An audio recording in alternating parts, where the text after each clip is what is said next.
Hi, this is Jim Cantore from the Weather Channel. I'm here in the Red Cross Disaster Operations Center where they're working hard to get ready for the upcoming storm, moving volunteers and supplies into place. I want to make sure you're getting ready too. Here's the #1 thing you need to know. Monitor TV and radio for the latest watches and warnings in your area. Now is the time for you to become the storm tracker. Secure anything outside your home that can be picked up by the wind. Board up your windows and doors. Fill your gas tank. Have your emergency supply kit ready to go. Put your disaster plan into action. If you have to evacuate, make sure you take your disaster supply kit with you. You can get a full list of what you need at redcross.org or weather.com/weatherready. Let your family know where you're going. And don't forget to check the shelter finder map on the Red Cross website to see the location of shelters that are opening near you. One final thing, the Red Cross now offers a free iPhone app to help you find the locations of shelters. You never know when you might need it, and it's a great thing to download. The time to prepare is now.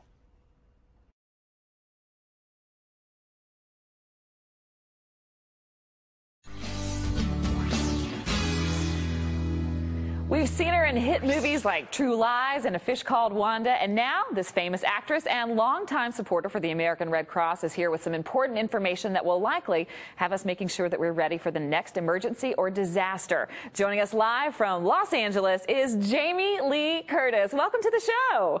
Thank you so much. I'm happy to be here in the estrogen posse.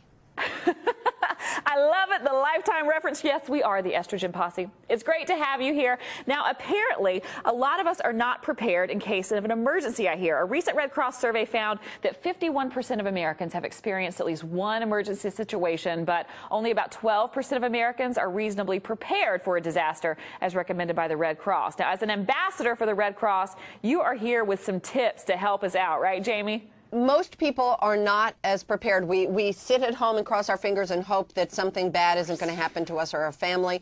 And of course, things happen. Now, in an emergency situation, what does the Red Cross actually recommend that people do? The key thing that the Red Cross suggests is that you create a kit and a plan, a family plan for an emergency and a kit to help you survive the emergencies. Oh, okay. So if we have a kit, what items do we need to put in it? Most important is water. The Red Cross suggests you have a gallon of water per person per day and at least a week of water. That's a lot of water. Most people don't have it. You want a really good first aid kit because if there are minor injuries, you want to be able to take care of those so that you don't have to tax the hospitals because they're dealing with the bigger injuries. Of course, you want food, granola bars, juice for your children, for yourselves. You want to make sure you have something to eat. Very important, a radio.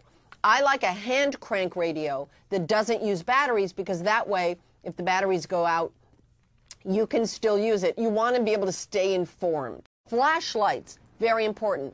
Medicines, prescriptions. Have a week's worth in your backpack that's ready to go. Glasses and contact lenses, also very important. But you probably need to have an emergency plan too. Your household needs a plan? The plan is an evacuation plan in your home or a family plan of what we're going to do in an emergency. We've all heard predictions about the H1N1 or what people are calling the swine flu becoming more prevalent this fall. So can you give us some tips on what people can do to avoid getting sick in these situations?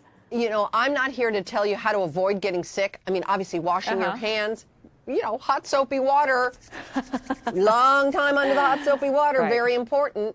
And, you know, obviously trying to stay away from people with H1N1 is crucial. The reason that the Red Cross is getting involved is if you have it or someone in your family has it, you need to isolate for maybe 2 weeks.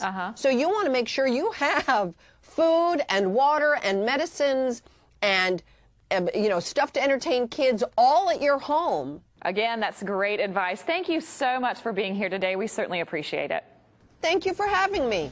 Now, if you want more information on getting everything that you need for your family in case of an emergency, again, just go to the redcross.org/do-more.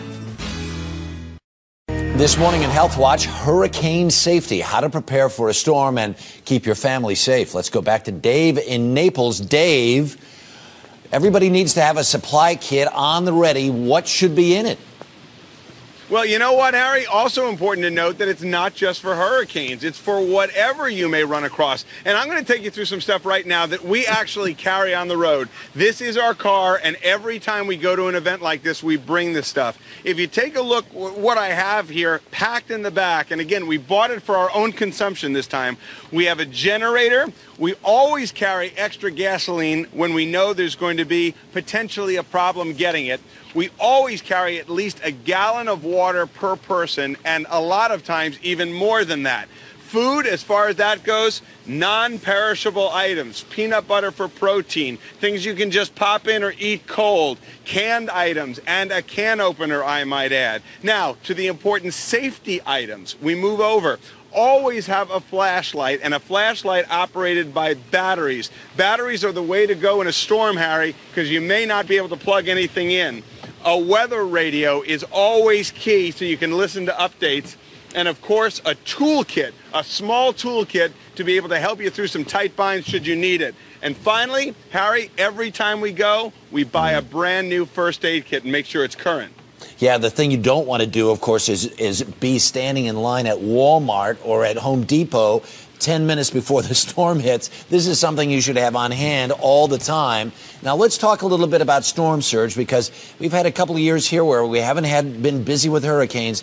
If a surge comes and if the surge is heading your way, what do you need to be aware of? Well, all right, let's put up a graphic and let me show you exactly what happens. Whether it's a surge or high winds, you want to stay away from windows or glass. You want to secure the interior and exterior doors of your house. Make sure they are tight. Make sure you have an exit strategy, but make sure they are secured. Keep curtains and blinds closed, because with high winds or water that's rushing through, it can shatter that glass. And if something is imminent, lie on the floor and secure yourself. There you go. Dave, good advice. Thanks so much. We'll check in with you in just a little bit. For a bounty Harry. of pointers to help you prepare for storms, log on to our website at earlyshow.cbsnews.com.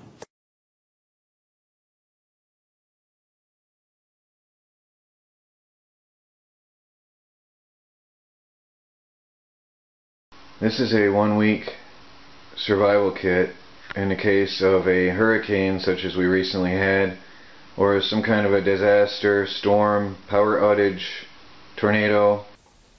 This is just an overview of what one person needs for 1 week to survive in case of an emergency.